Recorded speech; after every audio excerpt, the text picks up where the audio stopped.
Hello, Just Too Good here. Today we're taking a look at the LEGO Frozen 2 Elsa's Wagon Adventure. This has 116 pieces, one mini doll, and it retails for $30 in the United States. Elsa is the same version from that $40 set, the jewelry box. So this is a bit of a cheaper way to get her. She has this really beautiful cape at the back, and I love the new dress piece at the bottom where her legs are showing out.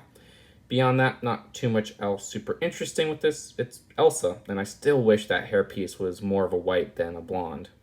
So here is Seven, the reindeer. I always pronounce his name wrong, so sorry about that. The design of this is actually a pretty rare piece. It only came in one other set. And this looks very similar to that version, except it's a little different. From my understanding, the face at the front is just a bit different. His mouth can hold a carrot, and he has these rubber antlers if you're not too familiar with the figure. And there's the exclusive piece of this little BB reindeer. The design of it has one stud on it, and the antlers are rubber as well.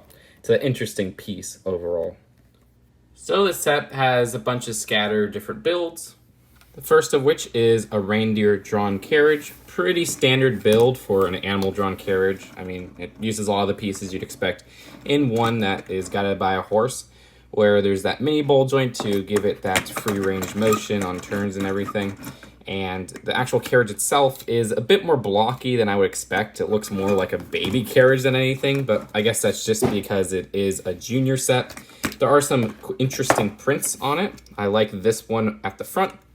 Also, these 1x4 bricks at the side have a very interesting pattern that connects. So if you put two of them side to side, you can make a pretty cool wall pattern.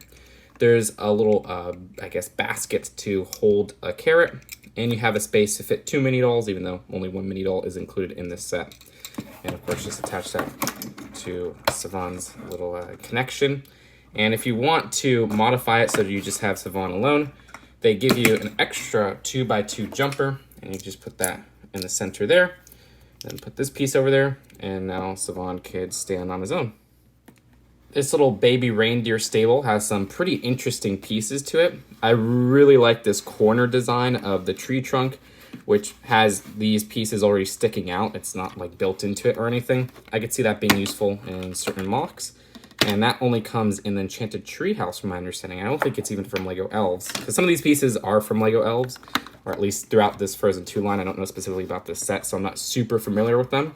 I do like getting this sloped juniors plate, I guess is the best way to call it, because we've been getting that for quite a while. But with a really nice fabric pattern to it, that could be useful for different mocks. Also, some more different colored branches at the top, which a lot of those came in the Treehouse set, but it's still nice to get it in a cheap set like this. Also, orange little leaf right there, and one in pink. Beyond that, to the right, a little campfire with s'mores or marshmallow on a stick, so you can make s'mores, and it's nice to get this railing piece in that pink coloring. Other than that, not too much else going on here. Behind the tree, there seems to be some hay, and there's enough area so that you can have the baby reindeer just kind of rest here. But that's it for this build.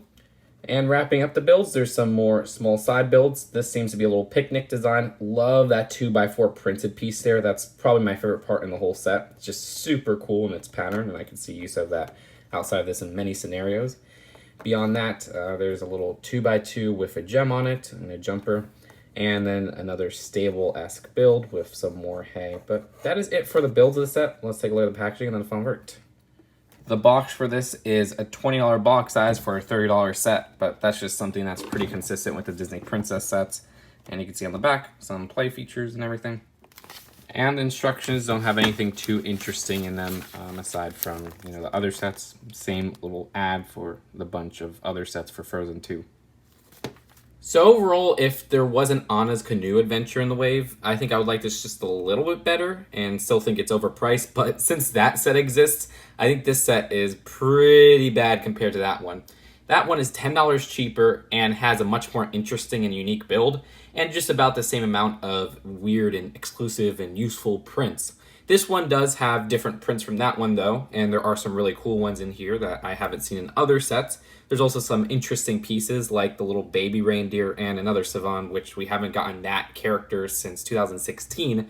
But as a whole, it just doesn't feel worth it for $30. It feels much more fitting for a $20 set. And when it's a cheap set like this, that $10 price increase is a bit much. So if all that considered, I'd end up rating this set a C. There's some interesting pieces, but the build isn't really that interesting beyond the target demographic, and I feel like it's way too pricey for what's included. But that's it for now. Hope you guys enjoyed this video, and I'll see you guys later. Peace out. Bye.